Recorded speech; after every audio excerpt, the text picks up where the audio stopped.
Assalamualaikum warahmatullahi wabarakatuh. Perkenalkan saya Radil Satria Jaya dengan NIM A10111241246. Saya di sini sebagai mahasiswa Fakultas Hukum Prodi Ilmu Hukum. Nah, perkenalkan nama saya Muhammad Sultan Zaki dengan NIM A1011241100. Saya dari Fakultas Hukum dengan Prodi Ilmu Hukum. Perkenalkan, nama saya Cleon Frans dengan NIM A1011241276 dari Fakultas dan Prodi Ilmu Hukum. Assalamualaikum warahmatullahi wabarakatuh. Selamat pagi. Perkenalkan, saya Oscar Samudra Nasution dengan NIM A1011241316 Fakultas Hukum Prodi. Selamat pagi. Perkenalkan, nama saya Samuel Marcelinus Tompul dengan NIM A1011241229 dari Prodi Hukum Fakultas Hukum. Perkenalkan, saya Rifdi Zulfitrianda dengan NIM A1011241282. Saya dari Fakultas Hukum Prodi Ilmu Hukum. Jadi hukum acara pidana itu merupakan serangkaian peraturan dan prosedur yang mengatur jalannya suatu penegakan hukum yang dimulai dari penyelidikan, penyidikan, penangkapan, penuntutan hingga pelaksanaan putusan pengadilan terhadap suatu tindak pidana tersebut. Jadi hukum acara pidana itu yang biasa kita sebut itu sebagai hukum pidana formal. Mengapa demikian? Karena tujuan dari hukum acara pidana ialah untuk mewujudkan kebenaran material serta memberikan perlindungan terhadap hak-hak terdakwa atau tersangka dari tindakan sewenang-wenang dari aparat penegak hukum. Dengan cara apa? Jadi dengan cara melalui proses hukum yang adil serta sesuai dengan asas-asas yang terkandung dalam Kitab Undang-Undang Hukum Acara Pidana. Masuk ke ilmu bantu dalam hukum acara pidana. Yang pertama ada ilmu kriminologi. Ilmu kriminologi adalah ilmu yang mempelajari tentang pengetahuan dan metode ilmiah untuk memahami, menginvestigasi, dan menangani kejahatan secara lebih efektif. Yang kedua ada ilmu kriminalistik, yaitu ilmu yang digunakan penyidik untuk mengumpulkan dan menganalisis bukti fisik serta merekonstruksi kejadian kejahatan. Yang ketiga ada ilmu psikologi. Psikologi adalah ilmu yang membantu memahami perilaku dan kondisi mental para pihak. Seperti dalam kasus salah tangkap atau kasus pembunuhan. Manfaatnya untuk mengetahui kebenaran kesaksian saksi dan keterangan terdakwa. Yang keempat ada ilmu logika. Ilmu logika adalah ilmu yang digunakan untuk membentuk konstruksi yang logis dan dari fakta-fakta yang ditemukan selama penyidikan dan persidangan. Yang terakhir ada ilmu bantu forensik. Ilmu bantu forensik adalah ilmu penerapan ilmu pengetahuan ilmiah untuk menyelidiki kejahatan, mengumpulkan dan menganalisis bukti fisik dan biologis yang dapat diajukan di pengadilan. Lanjut ke asas-asas yang ada dalam hukum acara pidana. Yang pertama ada asas oportunitas. Asas oportunitas adalah asas dalam hukum acara pidana yang memberikan wewenang kepada penuntut umum untuk tidak menuntut seorang yang telah melakukan tindak pidana jika penuntutan tersebut dianggap tidak menguntungkan atau bertentangan dengan kepentingan umum.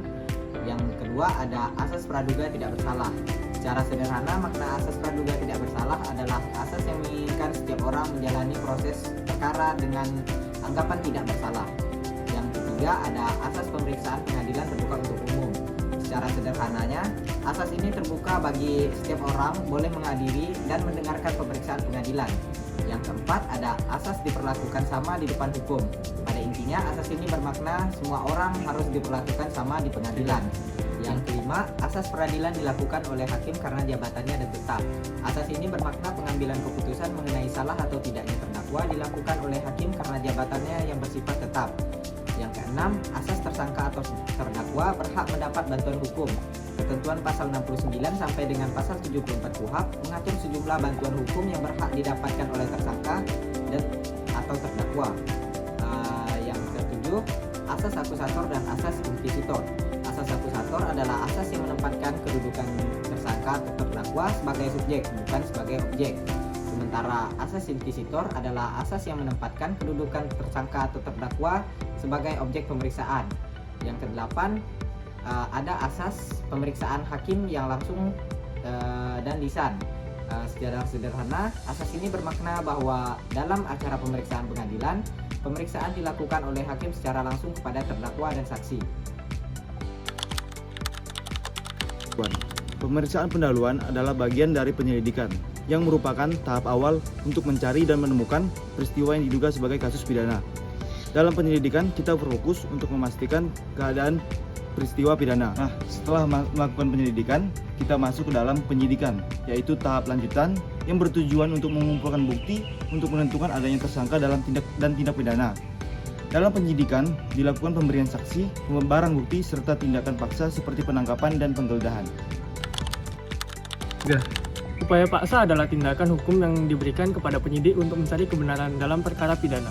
Disebut paksa karena membatasi hak tertentu seseorang seperti kebebasan atau privasi, namun tetap harus berdasarkan aturan KUHP. Bentuk-bentuk upaya paksa menurut KUHP yang pertama ada penangkapan, dilakukan terhadap orang yang diduga keras melakukan tindak pidana. Bertujuan mencegah pelarian atau hilangnya barang bukti. Penangkapan wajib disertai bukti permulaan yang cukup. Yang kedua ada penahanan, menempatkan tersangka dalam tahanan untuk kepentingan pemeriksaan dengan alasan hukum yang sah dan jangka waktu terbatas jika dianggap sewenang-wenang tersangka dapat mengajukan pra-peradilan. Untuk yang ketiga ada penggeledahan, tindakan mencari barang bukti di tempat tertentu, rumah, kantor, kendaraan. Biasanya dengan izin pengadilan kecuali dalam keadaan mendesak. Yang keempat ada penyitaan, pengambilan barang-barang yang berkaitan dengan tindak pidana untuk dijadikan alat bukti di persidangan. Yang kelima ada pemeriksaan surat atau komunikasi, memeriksa surat dokumen maupun pesan elektronik yang diduga terkait perkara. Tindakan ini juga harus melalui izin resmi agar tidak melanggar privasi. KUHP. Dalam sistem peradilan pidana Indonesia, keberadaan KUHP yang merupakan hal penting dalam menjamin hak-hak tersangka maupun terdakwa. KUHP yang diundangkan melalui UU Nomor 8 Tahun 1981 tidak hanya mengatur tata cara penyidikan, penuntutan, hingga peradilan, tetapi juga menegaskan perlindungan hak asasi manusia agar setiap orang yang disangka melakukan tindakan pidana tetap diperlakukan secara adil. Pra-peradilan. Menarik nih. Jadi apa sih pra-peradilan? Jadi seperti yang kita tahu, pra atau sebelum atau proses. Jadi pra-peradilan adalah proses sebelum terjadinya pengadilan.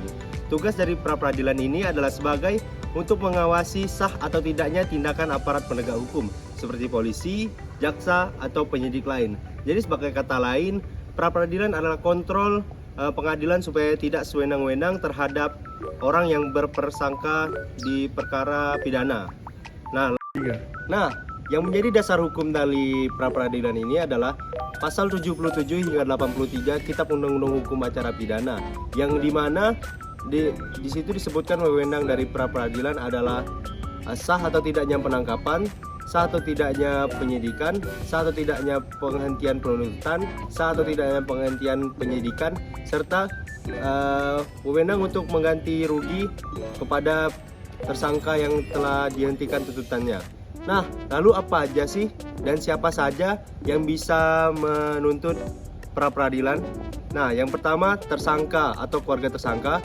Yang kedua, pihak ketiga yang berkepentingan seperti pengacara atau pemilik barang yang disita. Nah, di situ harus dilakukan permohonan kepada pengadilan negeri. Nah, yang terakhir adalah tujuan dari pra-peradilan. Yang pertama, tujuan dari pra-peradilan adalah menjamin keselamatan hak asasi manusia terhadap tersangka agar tidak dilakukan sewena-wena. Lalu yang kedua, sebagai kontrol yudisial terhadap penyidik atau penuntut umum. Lalu yang ketiga, sebagai check and balance dalam pengadilan negeri pidana. Lalu yang terakhir, menjamin agar tetap terjadinya prinsip due process of law. Nah, seperti yang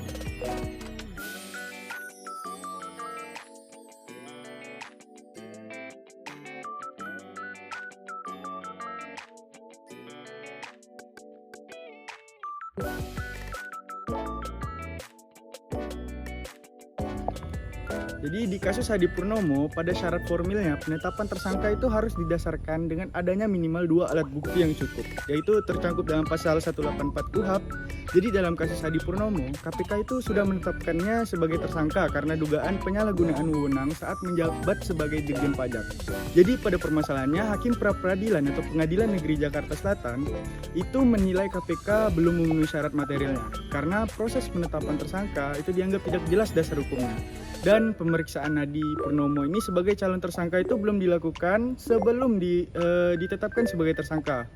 Jadi pada pra-peradilan diatur dalam pasal 77 KUHP yang menyebutkan objek pra-peradilan adalah sah atau tidaknya penangkapan, penahanan, penghentian, penyidikan, penghentian penuntutan, serta permintaan ganti rugi atau rehabilitasi.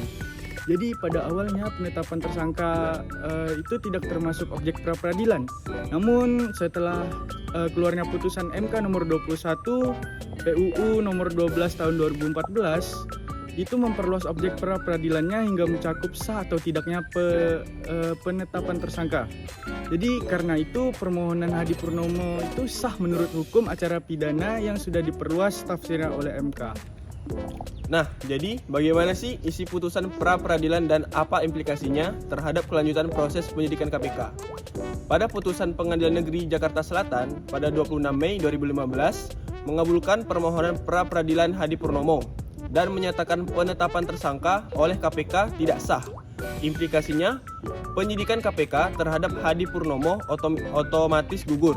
KPK harus mengulang proses dari awal jika ingin menetapkan kembali sebagai tersangka dengan memperhatikan prosedur-prosedur yang sah.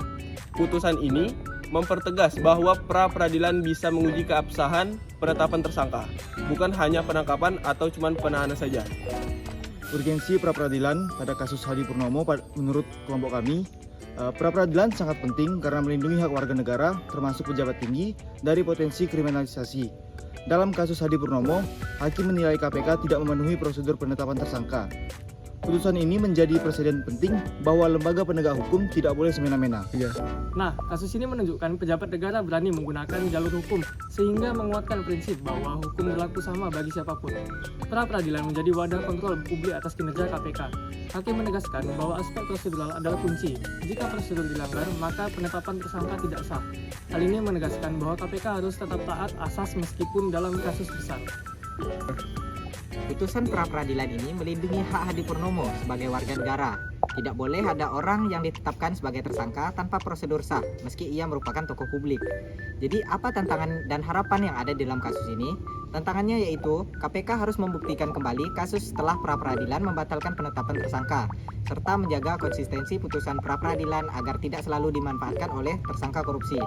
Harapannya, kasus ini menjadi momentum pembenahan KUHP maupun RKUHP agar objek pra-peradilan lebih jelas.